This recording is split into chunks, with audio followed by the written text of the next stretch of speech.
नमस्कार फ्रेंड्स, मैं राजेंद्र यादव आप सभी का स्वागत करता हूं आपके अपने ही YouTube channel M with Rajendra पर। तो पर्यावरण अध्ययन की एक महत्वपूर्ण क्लास स्टार्ट करते हैं जिसमें आपको कुल 32 प्रश्न देखने को मिलेंगे और सभी प्रकार के प्रश्न हैं, तो अंत तक बने रहें। प्रैक्टिस की दृष्टि से बहुत ही अच्छा ही सेट है। तो पहला प्रश्न देखते हैं। एक बार सभी लोग सेशन को लाइक और शेयर कर दें। समसपुर पक्षी विहार कहाँ स्थित है? तो समसपुर पक्षी विहार स्थित कहाँ है फ्रेंड्स? रायबरेली में। सी इसका सही उत्तर हो जाएगा, रायबरेली।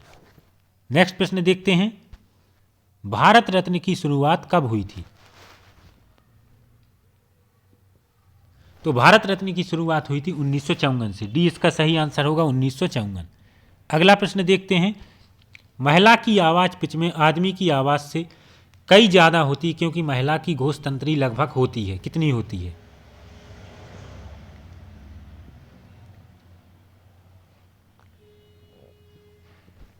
तो महिला की आवाज़ पिच में आदमी की आवाज़ से कई ज़्यादा होती है क्योंकि महिला की घोष तंत्री लगभग 1.25 सेंटीमीटर और 1.75 सेंटीमीटर तक जाती है। 1.25 से 1.75।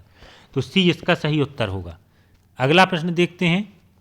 संसद के किसी सदस्य की सदस्यता उसकी संसद में कितने दिनों तक अनुपस्थित रहने में समाप्त कर दी जाती है?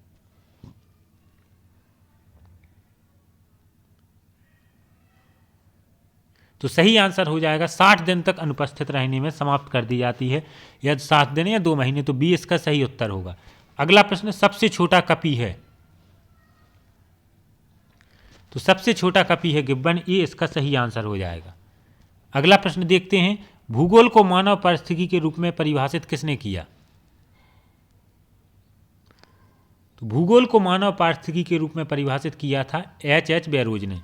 सी इसका सही उत्तर होगा। नेक्स्ट प्रश्न, उत्तर प्रदेश का सबसे पूर्वी जिला कौन सा है?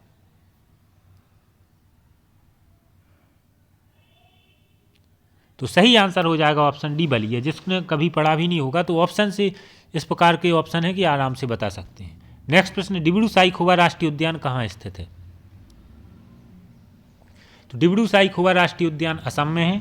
ये इसका सही आंसर होगा। अगला प्रश्न, ग्रह के चारों ओर परिक्रमा करने वाले छोटे आकाशीय पिंड को क्या कहते हैं? तो ग्रह के चारों ओर परिक्रमा करने वाले आकाशीय पिंड को उपग्रह कहते हैं। सी इसका सही आंसर होगा। अगला प्रश्न, भारत का राष्ट्रीय जलीय जीव कौन है? तो गंगा नदी में पाए जाने वाली डॉल्फिन भारत की राष्ट्रीय जलीय जीव है।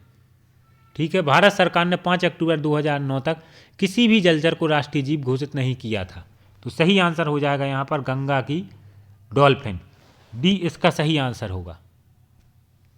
अगला प्रश्न, अंतर्राष्ट्रीय कृषि विकास कोष का मुख्यालय कहाँ है? तो अंतर्राष्ट्रीय कृषि विकास कोष का मुख्यालय इटली की राजधानी रोम में। ये इसका सही आंसर होगा। अगला प्रश्न, गोल्डमैन पुरस्कार किस क्षेत्र में दिया जाता है?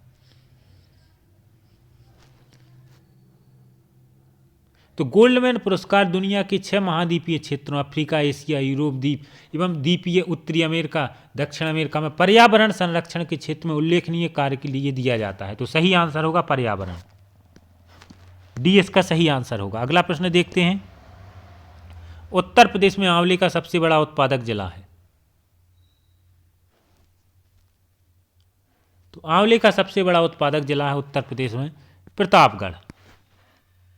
नेक्स्ट प्रश्न, विलोपन के कगार पर सर्वाधिक संकटापन्न शीर्ष परभक्षी कौन सा है?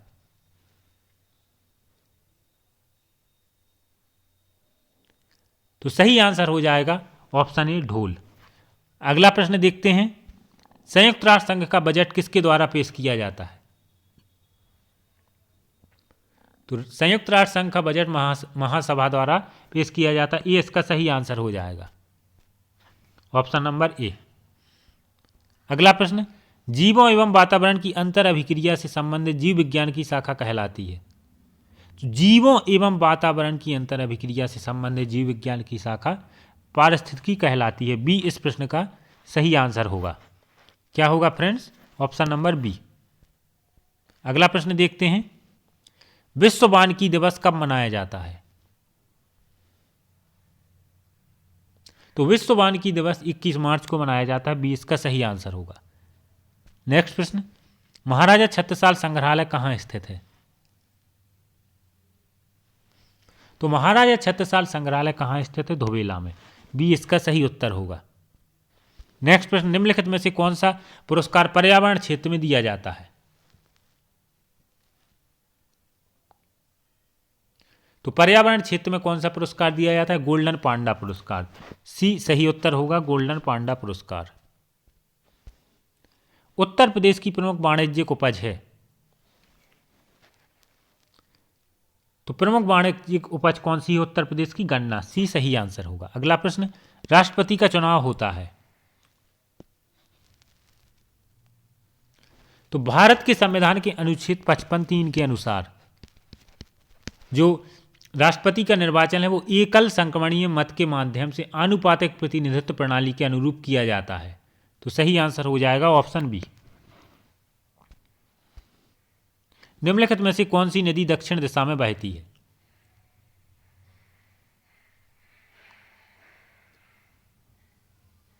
तो ये आपसे तभी बनेगा जब आप मानचित्र के सहारे पढ़ेंगे, तभी आप अंदाजा लगा सकते हैं।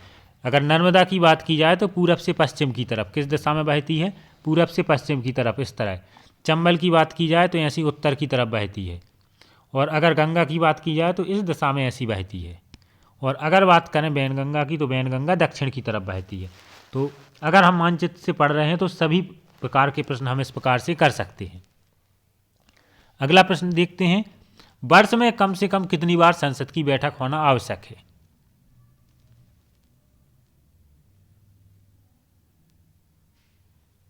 तो कम से कम 2 बार वर्ष में संसद की बैठक होना आवश्यक है। बी इसका सही आंसर हो जाएगा। अगला प्रश्न देखते हैं, निम्नलिखित में से किसे पर्यावरण में उत्कृष्ट योगदान के लिए इंदिरा गांधी पर्यावरण पुरस्कार दिया गया? तो सही आंसर हो जाएगा दिए गए ऑप्शन से 2005 में जगदीश बावला को इंदिरा गांधी पर्यावरण पुरस्कार दिया गया। अगला प्रश्न, संयुक्त राष्ट्र संघ के कितने अंग हैं? तो संयुक्त राष्ट्र संघ के कितने अंग हैं? 6। महासभा, सुरक्षा परिषद, आर्थिक एवं सामाजिक परिषद, अंतर्राष्ट्रीय न्यायालय, न्यास परिषद और सचिवालय। तो सही आंसर हो जाएगा ऑप्शन सी। अगला प्रश्न, राष्ट्रपति पद के लिए न्यूनतम आयु क्या है? तो बहुत आसान प्रश्न है, राष्ट्रपति पद के लिए न्यूनतम आयु 35 वर्ष है। सी इसका सही आंसर होगा। अगला प्रश्न, ग्रहों की गति का नियम किसने दिया? ग्रहों की गति संबंधी नियम किसने दिए? केपलर ने। तो ए इसका सही उत्तर होगा। अगला प्रश्न, कैंपबेल राष्ट्रीय उद्यान कहाँ स्थित है? तो कैंपबेल राष्ट्रीय उद्यान अंडमान निकोबार द्वीप समूह में, ए इसका सही उत्तर होगा। नेक्स्ट प्रश्न, मानव भूगोल का पिता निम्नलिखित में से किसे कहा जाता है? तो मानव भूगोल का पिता कार्ल रिटर को कहा जाता है, ये इसका सही उत्तर होगा। अगला प्रश्न, संसद के कुल सदस्यों का कितना भाग गण पूर्ति के लिए आवश्यक है?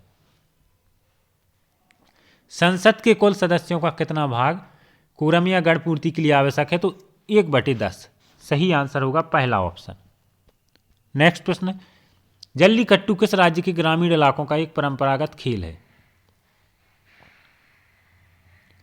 तो जल्लीकट्टू है वो किस राज्य के ग्रामीण इलाकों का एक परंपरागत खेल है? तमिलनाडु। डी इसका सही आंसर होगा। आखिरी प्रश्न देखते हैं और जरूर बताएं 32 में से आपसे कितने प्रश्न बने। सर्वाधिक ताप विद्युत केंद्र किस राज्य में है? तो सर्वाधिक ताप विद्युत केंद्र महाराष्ट्र में, ये इसका सही आंसर होगा। तो इसी के साथ धन्यवाद फ्रेंड्स।